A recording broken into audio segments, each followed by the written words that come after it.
Hello everyone, good morning. मैं देवव्रत और आज बेटा हम आपको बीएससी फर्स्ट ईयर केमिस्ट्री का अपना 27वां लेक्चर पढ़ाने जा रहे हैं। आज का हमारा टॉपिक होगा लैटिस एनर्जी। लैटिस एनर्जी जिसे कहते हैं बालको जालक ऊर्जा।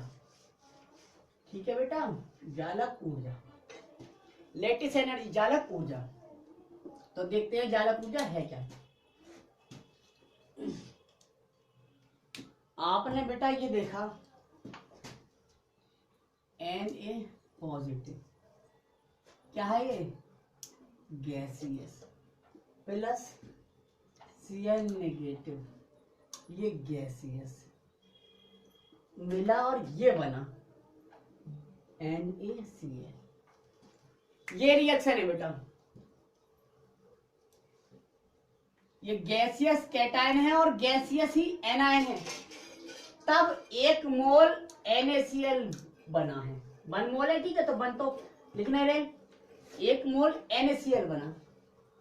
तो मेरा सवाल इतना है बेटा, ये रिएक्शन इधर हो रही है, इसका मतलब क्या हुआ होगा, मतलब यहाँ ये लेस स्टेबल होंगे, लेस स्टेबल होंगे, यहाँ ये कम स्थायी होंगे, यहाँ मोर स्टेबल होंगे। क्या होंगे बेटा, मोर स्टेबल, यहाँ या अधिक स्थायी होंगे, तभी तो ये बना। अगर यहाँ स्टेबल होते तो ये बनता ही क्यों? मतलब यहाँ अधिक स्टेबल होंगे तभी ये चीज बन रही है, नहीं तो बनती नहीं। ठीक है, अच्छा जब हम ये करें ये अधिक स्टेबल है, इसका मतलब क्या हुआ, स्टेबिलिटी कब बढ़ती है, स्टेबिलिटी जब बढ़ती है जब एनर्जी घटती है। इसका मतलब हम यहाँ कह सकते हैं ये लेस स्टेबल है, इसका मतलब यहाँ मोर एनर्जी है इनके पास, मोर एनर्जी, यहाँ एनर्जी ज्यादा है, ठीक है, मोर एनर्जी। तो यहाँ क्या हो गई, यहाँ लो एनर्जी होगी, मतलब कुछ एनर्जी कम करके ही, एक भैया साइंस में एक नियम है, एनर्जी अगर घट जाती है तो स्टेबिलिटी बढ़ जाती है। तो यहाँ हम कह रहे हैं कम स्टेबल है तो एनर्जी ज्यादा रही होगी, यहाँ अधिक स्टेबल है इसका मतलब एनर्जी कम हो गई होगी। तो इस एनर्जी कम होने का मतलब क्या हुआ, ये चीज है इससे ये बन रही है तो एनर्जी कम हो रही है, इसका मतलब एनर्जी निकल रही है कहीं ना कहीं। तो वास्तव में एनर्जी निकली और निकलने वाली है एनर्जी, तो यहाँ लिख दिया हमने रिलीज्ड एनर्जी। इसका मतलब यहां से कुछ एनर्जी रिलीज हुई, रिलीज्ड एनर्जी, निकलने वाली ऊर्जा। तो बेटा जी ये जो निकलने वाली ऊर्जा होती है ये कहलाती है आपकी लैटिस एनर्जी। अब इसे बस हम डिफाइन करें, क्योंकि डेफिनेशन पार्टिकुलर एक सबसे छोटी यूनिट में दी जाती है, सबसे छोटी से छोटी इकाई में डेफिनेशन बनाते हैं, बड़ी से बड़ी में नहीं, छोटी से छोटी इकाई में। तो छोटी से छोटी इकाई हो गई। अब सोचिए बेटा ये कंपाउंड कैसा है, ये कंपाउंड है आयनिक, NaCl आयनिक कंपाउंड है। दूसरी बात, शब्द को तोड़ दें हम लैटिस एनर्जी को, लैटिस प्लस एनर्जी, यही तो है लैटिस एनर्जी।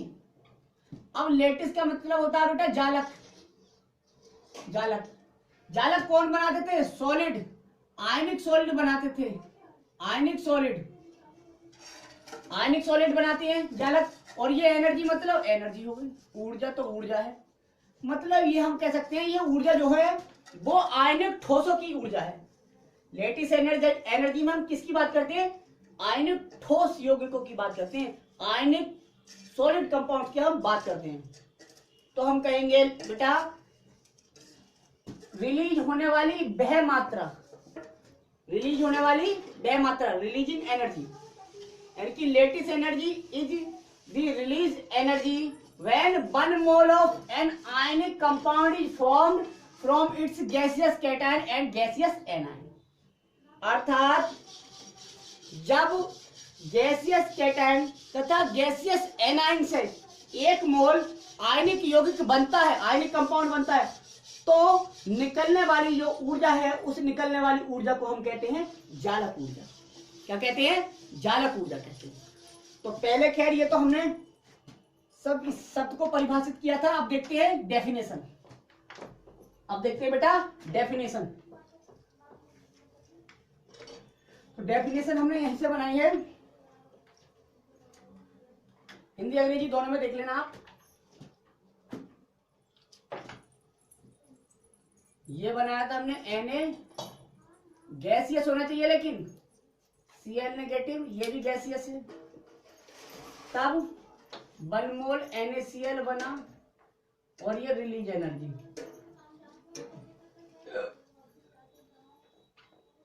ये है रिलीज एनर्जी। फिर लिखो रिलीज एनर्जी, लिखेंगे lattice energy, lettuce energy is the amount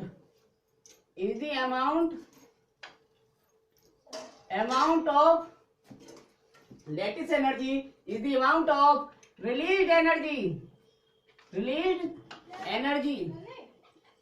energy when 1 mole, 1 mole, when 1 mole of an ionic compound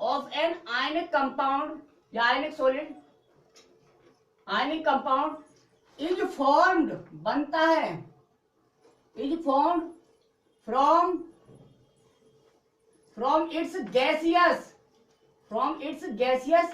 cation and gaseous anion। Cation भी gaseous होना चाहिए और एनायन भी गैसियस होना चाहिए, तब 1 मोल आयनिक कंपाउंड बनेगा। तो जितनी ऊर्जा निकलती है वो निकलने वाली ऊर्जा कहलाती है आपकी लेटिस एनर्जी। ठीक है, ये हो गया। Lettuce energy is the amount of release energy when 1 mole of an ionic compound is formed from its gaseous cation and gaseous anion. हो गई ये डेफिनेशन, लिख लीजिए बेटा, दिख रहा है। अब देखते हैं हम हिंदी में कह सकते हैं, अर्थात जालक ऊर्जा निकलने वाली यानी कि रिलीज ऊर्जा की वह मात्रा होती है जो 1 मोल आयनिक कंपाउंड के बनने में, किससे, गैसियस कैटायन और गैसियस एनायन के 1 मोल आयनिक कंपाउंड के बनने में निकलती है। हिंदी में चलो लिख दो, जालक ऊर्जा लेटिस एनर्जी किसी गैसियस कैटायन तथा गैसियस एनायन के संयोग से 1 मोल आयनिक यौगिक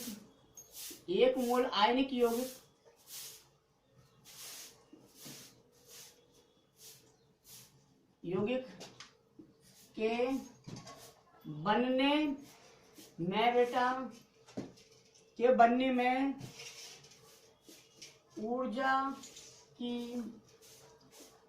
जितनी मात्रा रिलीज होती है, रिलीज मतलब निर्मुक्त होती है, मुक्त होती है, रिलीज होती है, मुक्त होती है, उसे उस आयनिक यौगिक की क्या कहेंगे, आयनिक यौगिक की जालक ऊर्जा कहते हैं। क्या कहते हैं, जालक ऊर्जा कहते हैं। हो गया हिंदी में, जालक ऊर्जा कहते हैं, खत्म। अर्थात किसी गैसीय कैटायन तथा गैसीय एनायन के संयोग से 1 मोल आयनिक यौगिक के बनने में ऊर्जा की जितनी मात्रा निकलती है, रिलीज होती है, उसे उस आयनिक यौगिक की जालक ऊर्जा कहते हैं। हिंदी में हो गया, ठीक है। अब देखो बेटा, इसे अपोजिट भी तो कह सकते हैं। अपोजिट कैसे कहेंगे, अपोजिट भी तो बोल सकते हैं बेटा हम। देखो जरा अपोजिट कैसे बोलेंगे। अब आपने देखा 1 मोल आयनिक यौगिक बनाया, अब सोचिए 1 मोल आयनिक यौगिक, मुझे 1 मोल आयनिक कंपाउंड है, ये 1 मोल आयनिक कंपाउंड है, आयनिक कंपाउंड NaCl ले लिया मैंने, इसे मुझे तोड़ना है। NaCl में एक बॉन्ड होगा,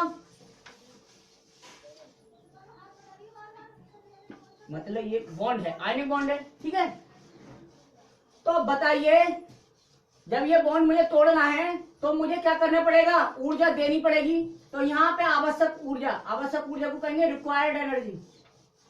रिक्वायर्ड एनर्जी, तब ये बनेगा, टूटेगा Na पॉजिटिव, लेकिन होना चाहिए गैसियस, Cl नेगेटिव और होना चाहिए गैसियस।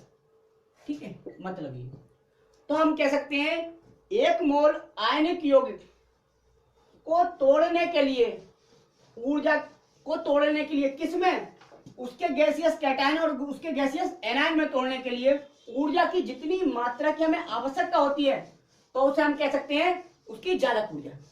अपोजिट भी तो बोल सकते हैं बेटा, यहाँ रिलीज हुई है एनर्जी, जब ये बनके ये बना है, ये मिलके ये बना है, अभी सब तोड़ के फिर से बनाए हम, तो क्या करेंगे, तो ऊर्जा में देनी पड़ेगी, तो जो देनी पड़ेगी वो ऊर्जा भी तो जालक ऊर्जा कहलाएगी। बिल्कुल, तो अपोजिट भी बोल सकते थे। क्या lattice energy is the required energy of 1 mole of an ionic compound when it break, टूटता है, इनटू इट्स गैसियस कैटायन और गैसियस एनायन। ठीक है, अब देखते हैं बेटा जी निर्धारण कैसे करते हैं, इस जालक ऊर्जा का डिटर्मिनेशन कैसे करते हैं। तो हेडिंग डालो, determination of lattice energy, heading डाली बेटा।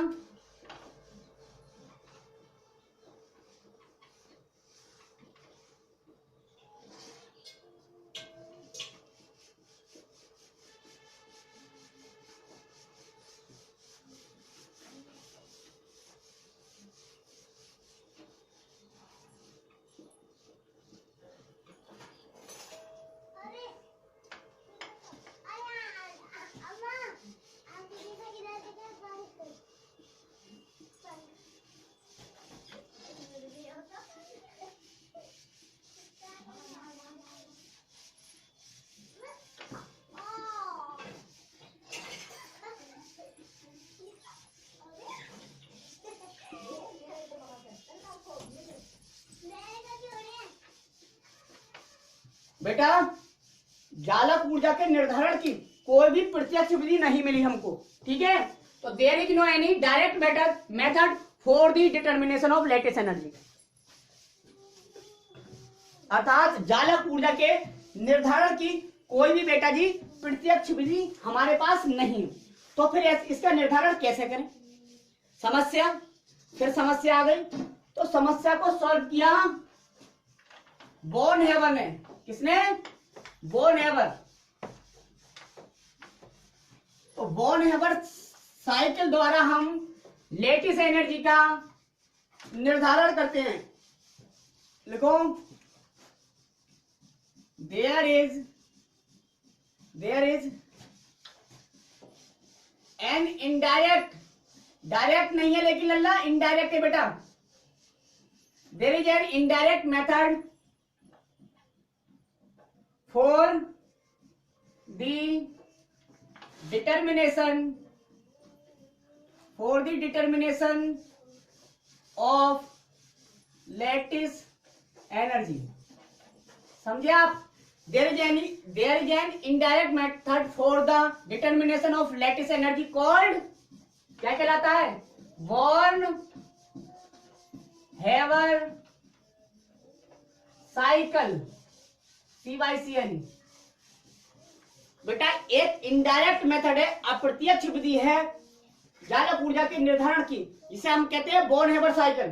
तो एक बॉर्न हेवर वैज्ञानिक थे दो, उन्होंने एक चक्रीय प्रोसेस दी थी, साइक्लिक प्रोसेस दी थी लेटेस्ट एनर्जी के डिटर्मिनेशन की। ठीक है, जिसे हम बॉर्न हेवर साइकिल कहते हैं। अब देख लेते हैं ये बॉर्न हेवर साइकिल है क्या, समझ में आ गया, जिसे हम शॉर्ट में BHC भी बोल सकते हैं, बॉर्न हेवर साइकिल। अब हेडिंग डालो बॉर्न हेवर साइकिल। अब लेकिन ये बेटा डिटर्मिनेशन का मेथड है, हम कहें बॉर्न हेवर साइकिल का यूज किसके लिए किया जाता है, तो आप कहेंगे जालक ऊर्जा के निर्धारण के लिए किया जाता है बॉर्न हेवर चक्र का यूज।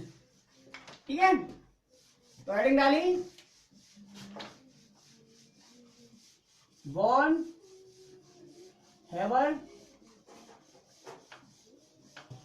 तो बेटा ये 1914 की बात है, 1914 की बात है। वैज्ञानिक थे वॉन और हेवर। क्या वैज्ञानिक थे, दिख रहा है, बार बार देखने आ रहे हैं हम, कभी ब्लर तो नहीं हो रही वीडियो। वैज्ञानिक थे बॉर्न तथा हेवर। उन्होंने क्या किया, उन्होंने ऊष्मीय रसायन आंकड़ों का प्रयोग करके, उन्होंने ऊष्मीय रसायन थर्मोडायनामिक्स, ऊष्मीय रसायन आंकड़ों का प्रयोग करके, यूज करके एक साइक्लिक प्रोसेस चक्रीय प्रक्रम, एक साइक्लिक प्रोसेस प्रपोज की,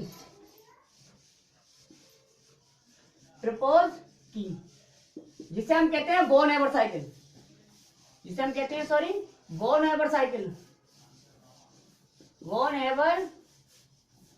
साइकिल। ठीक है, ये है। अब ये बॉर्न हैबर साइकिल है क्या? 1914 की बात थी बेटा जी। इन 1914 born and Haber gave an cyclic process for the determination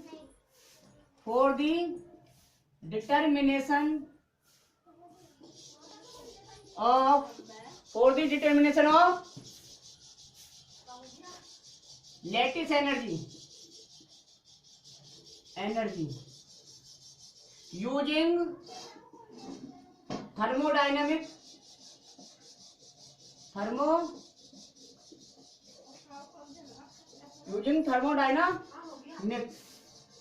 TDS का प्रयोग करके बॉर्न हैबर नामक वैज्ञानिकों ने 1914 में एक साइक्लिक प्रोसेस दी थी।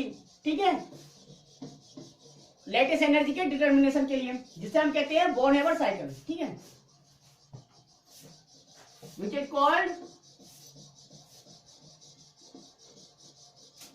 BHC, born Haber cycle. ठीक है, समझ गए? अब ये साइकिल क्या है ये देख लेते हैं। जो इनकी विधि थी बेटा जी, जो बॉर्न हैबर साइकिल थी, वो दो तथ्यों पे आधारित थी। कितने तथ्यों पे?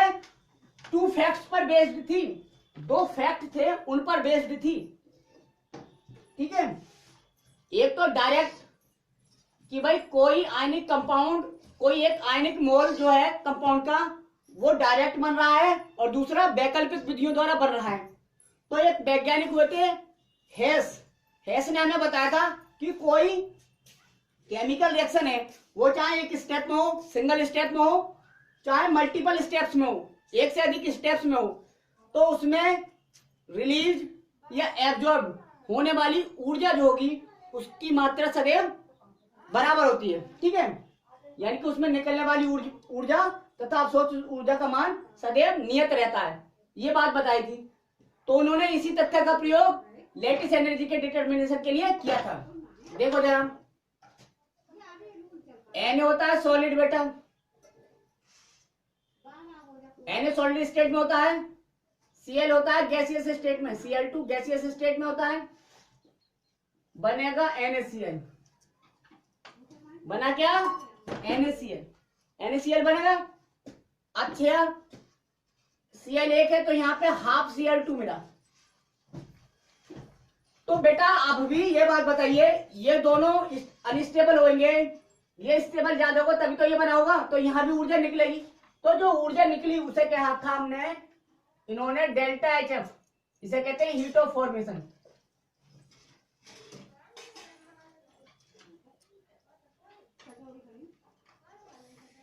संभवन ऊष्मा, I think heat of formation, इसे कहा था हीट ऑफ फॉर्मेशन। अब देखिए आप, हीट ऑफ फॉर्मेशन क्या है? तो सबसे पहले बेटा, ये बॉर्न हैबर साइकिल समझने से पहले हमें कुछ टर्म समझने होंगे। जैसे हीट ऑफ फॉर्मेशन क्या है, तो हेडिंग डालो जरा, heat of formation. Heat of formation तो बेटा जी जिसे डेल्टा HF से रिप्रेजेंट करते हैं, डेल्टा HF। तो जो डेल्टा HF है, हीट ऑफ फॉर्मेशन है, वो भी तो बिल्कुल सेम डेफिनेशन है, बस लेकिन एक अंतर आ गया यहाँ पे, यानी कि heat of formation it is amount of release energy. ये भी क्या है, रिलीज एनर्जी की वह मात्रा है। It is amount of release energy when 1 mole of an ionic compound is formed, it is amount of released energy when 1 mole of an ionic compound is formed from its elements,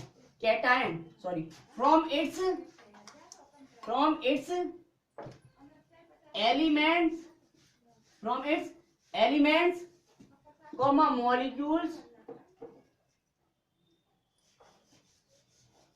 अब देख लीजिए, elements हो सकते हैं, molecules हो सकते हैं, ion हो सकते हैं।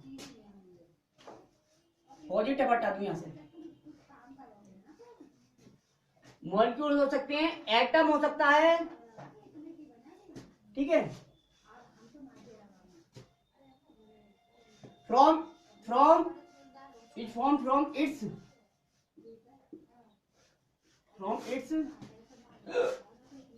थोड़ी चेंज है, फ्रॉम यहां से बना रहे हैं definition, from its elements, molecules, atoms in pure and stable form.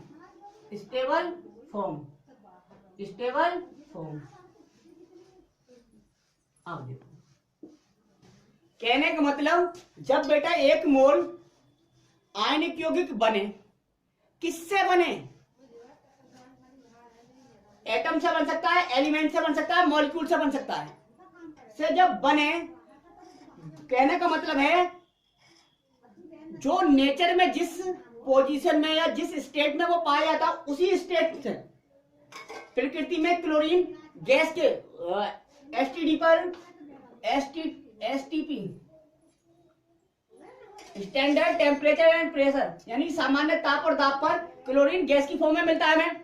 तो उसी स्टेट में अगर Cl है और सोडियम हमें सॉलिड स्टेट में मिलता है, तो दोनों जिस स्टेट में उसी स्टेट से एक मोल आयनिक यौगिक बना रहे हैं, तो जितनी ऊर्जा निकलेगी अब उसे हम हीट ऑफ फॉर्मेशन कहेंगे।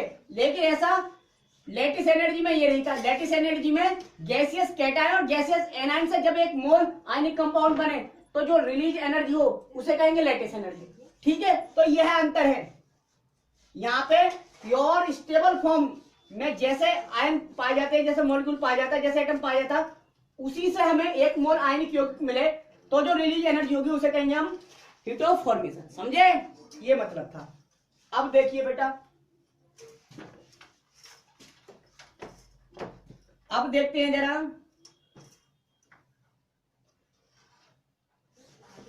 अब हमने कैसे बनाया था। हमने ऐसे बनाया था, देखो जरा,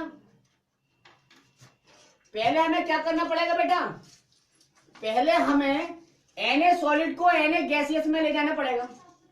Na सॉलिड को हम Na गैसियस में लेके गए, बहुत बढ़िया, ठीक है।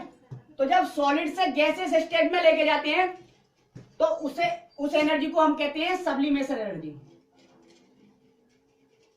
सब्लिमेशन एनर्जी, इसे ऐसी से रिप्रेजेंट करते हैं।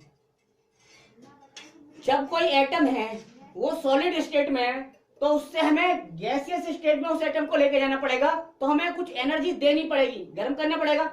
उस एनर्जी को कहते हैं हम सब्लिमेशन एनर्जी, ठीक।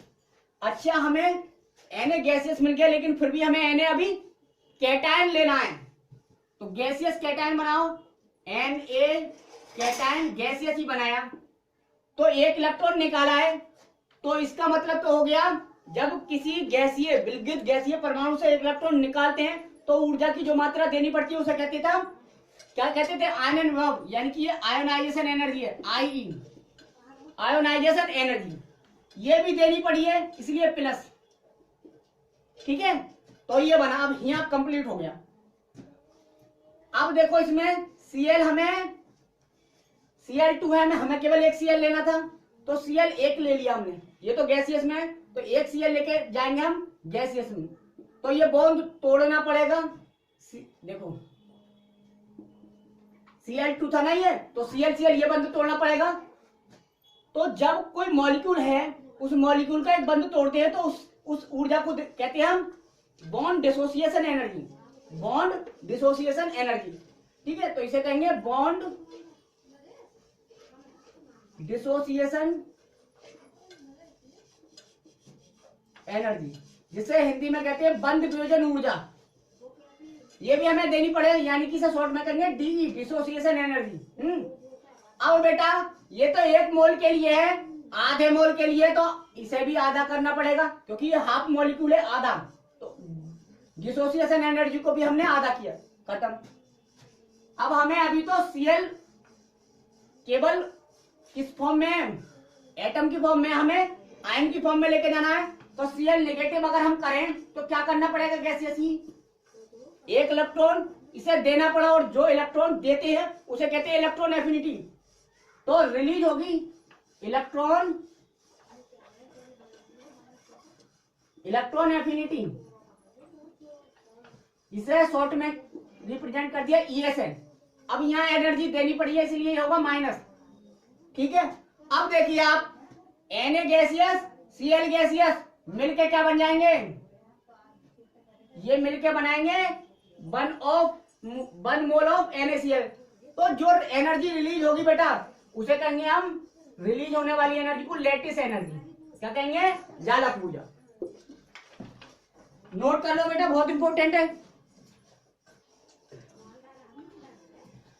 तो बेटा जी क्या मतलब समझे हम, मतलब ये समझे NaCl हमें दो प्रकार से प्राप्त हुआ, एक इस तरह से मिल गया, दूसरा इस तरह से मिला हमें। ठीक है, इस तरह से मिला हमें, दूसरा इस तरह से मिला। तो दो विधियां हैं, एक है डायरेक्ट, ये डायरेक्ट मेथड है, और दूसरा है ये वैकल्पिक विधि है, ये है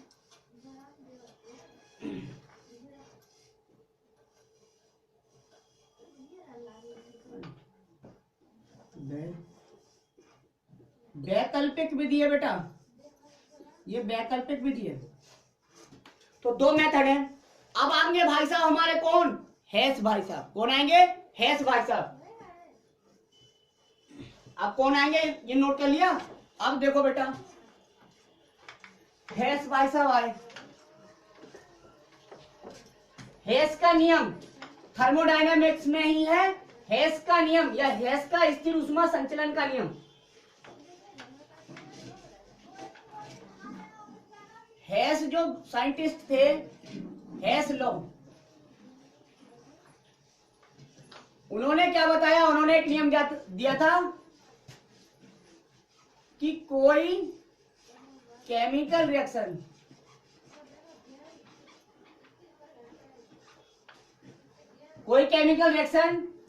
चाहे सिंगल स्टेप, यानी कि एक पद में हो, सिंगल स्टेप में हो, या मल्टीपल स्टेप्स, मतलब एक से अधिक पदों में हो, एक से बेटा अधिक पदों में हो,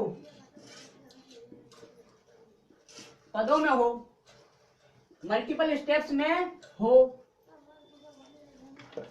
तो उसमें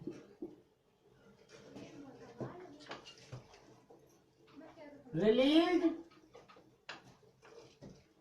होने वाली एनर्जी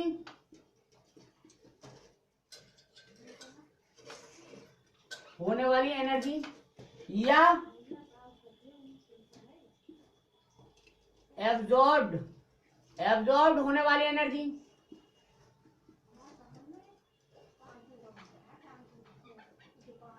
बराबर होती है। क्या होती है? बराबर की है, समान होती है या बराबर होती है, ये बात बताई थी हेस ने। इसी बात को ध्यान में रखते हुए बॉर्नहेवर ने लैटिस एनर्जी का डिटरमिनेशन कर दिया। कैसे कर दिया देखते हैं, ठीक है। देखो जरा, इसमें आपने ये देखा बेटा,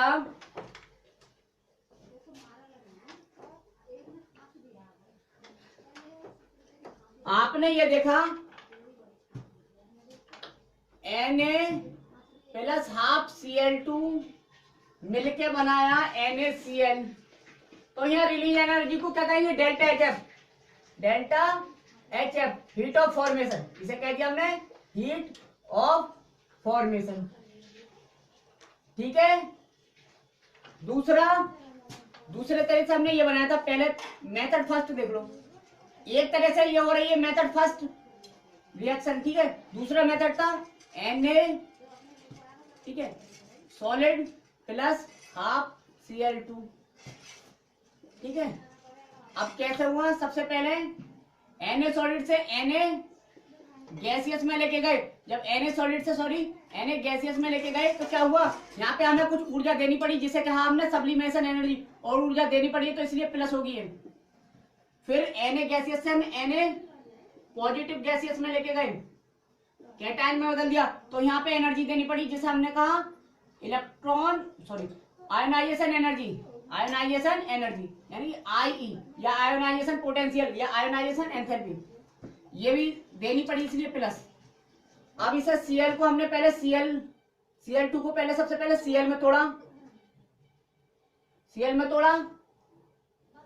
तोड़ लिया, क्योंकि ये तो गैसियस में होता है। तो Cl तोड़ा तो यहाँ पे कुछ ऊर्जा देनी पड़ी, जिसे डिसोसिएशन एनर्जी कहेंगे, क्योंकि बंद तोड़ा है और आधे मॉलिक्यूल के लिए इसे, इसलिए डिसोसिएशन एनर्जी को भी आगे करना पड़ा। अब Cl गैसियस से हमें Cl नेगेटिव लेके जाना पड़ा, Cl नेगेटिव गैसियस, तो यहाँ हमें ऊर्जा देनी नहीं पड़ी, निकली, यहाँ निकली ऊर्जा, जिसे कहेंगे इलेक्ट्रॉन एफिनिटी E, ये निकली इसलिए माइनस। अब ये दोनों मिलके बनाएगा NaCl, 1 मोल ऑफ NaCl। तो यहाँ पे जो ऊर्जा निकलेगी उसे कहेंगे लैटिस एनर्जी, जो ऊर्जा निकली उसे लैटिस एनर्जी कहेंगे, अर्थात लैटिस एनर्जी। अब ये दो प्रक्रम में हो रही है, मेथड सेकंड है ये, मेथड सेकंड। तो हेस भाई साहब ने क्या बताया था कि कोई केमिकल रिएक्शन एक स्टेप्स में हो या मल्टीपल स्टेप्स में हो, तो उन दोनों में निकलने वाली ऊर्जा हो, चाहे वो एब्जॉर्ब एनर्जी हो, अवशोषित ऊर्जा हो, दोनों सदैव बराबर होंगी। तो भाई साहब इसी उसका प्रयोग करते हुए इन्होंने एक थ्योरी दे दी, एक इक्वेशन बना दी। ये इक्वेशन देखो जरा, दोनों उतार लेना। ये इक्वेशन दे दी बेटा, देखते हैं जरा देखो, इक्वेशन थी डेल्टा HF, यानी कि हीट ऑफ फॉर्मेशन किसके बराबर होगी बेटा, बराबर होगी सब्लिमेशन एनर्जी AC प्लस, उसके बाद क्या दिया था हमने, आयोनाइजेशन एनर्जी दी थी। फिर आयोनाइजेशन एनर्जी के बाद हमने डिसोसिएशन एनर्जी बटे 2 करा था, NaCl के लिए कर रहे हैं ये हम, माइनस इलेक्ट्रॉन एफिनिटी। ये माइनस क्यों, क्योंकि यहाँ पे ऊर्जा निकली है, electron affinity minus lattice energy. ये रिलेशन हमें दे दिया, लैटिस एनर्जी मतलब जालक ऊर्जा, ठीक है। ये एक इक्वेशन दे दी। अब बेटा हमें सब्लिमेशन एनर्जी का मान पता हो, आयोनाइजेशन एनर्जी का मान पता हो, डिसोसिएशन एनर्जी का मान पता हो, इलेक्ट्रॉन एफिनिटी का मान पता हो और हीट ऑफ फॉर्मेशन का मान पता हो, तो क्या हम लैटिस एनर्जी डिटरमाइन कर सकते हैं, कैलकुलेट कर सकते हैं? हाँ जी हाँ, बिल्कुल कर सकते हैं, ठीक है। अब एक एग्जांपल और देखें आप, ये इक्वेशन बन गई, ये इक्वेशन ही बनानी है आपको। मैं एक एग्जांपल देता हूं, उसमें आप ये इक्वेशन बता के दिखाइए जरा मुझे। ये इक्वेशन बना दी हेस ने, सॉरी बॉन हेवन ने, हेस के नियम की सहायता से। अब मैं कहूं formation of KCL, formation of KCL बिल्कुल NaCl की तरह है। तो इसमें देखो के सॉलिड स्टेट में पाया जाता है, Cl गैसियस स्टेट में पाया जाता है। कौन सी स्टेट में? गैसियस में। और KCl बन जाता है। अब एक बना इसलिए आधा लेना पड़ा मुझे, 2 से 2 कट गए इसलिए Cl एक रह गया। तो यहाँ जो ऊर्जा रिलीज होगी उसे हीट ऑफ फॉर्मेशन कहेंगे, डेल्टा HF। ठीक है, अब मुझे दूसरे उसमें क्या करना पड़ेगा, पहले पोटेशियम सॉलिड को पोटेशियम गैसियस में कन्वर्ट करना पड़ा। तो यहाँ कुछ ऊर्जा देनी पड़ी, उसे कहेंगे हमने सब्लिमेशन एनर्जी देनी पड़ी, इसलिए प्लस। अब पोटेशियम गैसियस से पोटेशियम गैसियस कैटायन बनाना पड़ा हमें, तो ये यहाँ ऊर्जा देनी पड़ी, इसे कहेंगे हम आयोनाइजेशन एनर्जी, ये भी देनी पड़ी इसलिए प्लस। ऐसे इसे कर लो। पहले सबसे पहले बॉन्ड तोड़ा हमने Cl टू Cl का, तो यहाँ पे Cl मिल गया हमें गैसियस में। जब बॉन्ड तोड़ा तो कुछ ऊर्जा देनी पड़ी, जिसे कहा हमने बॉन्ड डिसोसिएशन एनर्जी, और एक मॉलिक्यूल के लिए होती है, लेकिन यहाँ पे आधा मॉलिक्यूल है इसलिए डिसोसिएशन एनर्जी जो है उसे आधा करना पड़ेगा। ठीक है, ये भी देनी पड़ी इसलिए प्लस। अब Cl गैसियस निगेटिव बनाना हो, आयन बनाना हो, तो एक इलेक्ट्रॉन लिया है, और इलेक्ट्रॉन लेगा तो ऊर्जा निकलेगी, ना कि देनी पड़ेगी। तो ऊर्जा निकलने वाली ऊर्जा को कहते हैं इलेक्ट्रॉन एफिनिटी। ये तो ये दिया या लिया, ये तो निकली इसलिए निगेटिव। अब ये दोनों मिले और इन दोनों ने मिलकर क्या बना लिया बेटा, KCl बना लिया। अब जो इस स्टेप में, इन स्टेप्स में जो ऊर्जा निकली उसे हमने कहा लैटिस एनर्जी। निकलने वाली है इसलिए इसे भी माइनस लिखा है, लैटिस एनर्जी। अब यहाँ पे एक इक्वेशन बना देते हैं अकॉर्डिंग टू हेस लो। हेस के नियम के अनुसार क्या प्राप्त होगा आपको, हेस के नियम के अनुसार आपको प्राप्त होगा, यहाँ पे लिख दूं बेटा, जगह कम है, चलो यहाँ लिखता हूं, यहाँ पे काइन मास्टर लिखा हुआ आएगा, कहाँ लिखूं, चलो यहाँ लिखता हूं। क्या मिला आपको, देखो डेल्टा HF बराबर, ये मिला होगा आपको डेल्टा HF बराबर क्या होगा, सबसे पहले कौन सी एनर्जी है, सब्लिमेशन एनर्जी, सबको ऐड करते जाओ, प्लस आयोनाइजेशन एनर्जी यानी कि IE, plus dissociation energy divided by 2, plus electron affinity या माइनस, ये निकल रही है बेटा, ये माइनस होती है सदैव, minus electron affinity minus lattice energy. ये क्वेश्चन बन गया आपको, ये क्वेश्चन ही बनानी है, और सबका मान अगर हमें पता होगा, इन सबका 1 2 3 4 5, तो लैटिस एनर्जी कैलकुलेट करके दिखा देंगे हम। ठीक है, तो डिटरमाइन हो जाएगी। नेक्स्ट एग्जांपल में आप एक और जरा हम देते हैं, उसे बना के दिखाओ,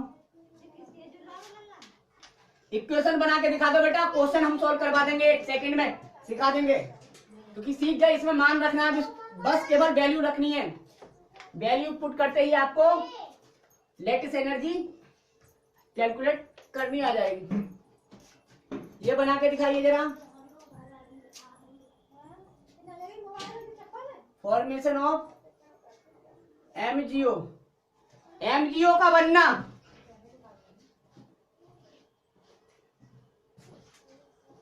ये देखिए formation of MgO, formation of MgO कैसे होगा जरा देखें।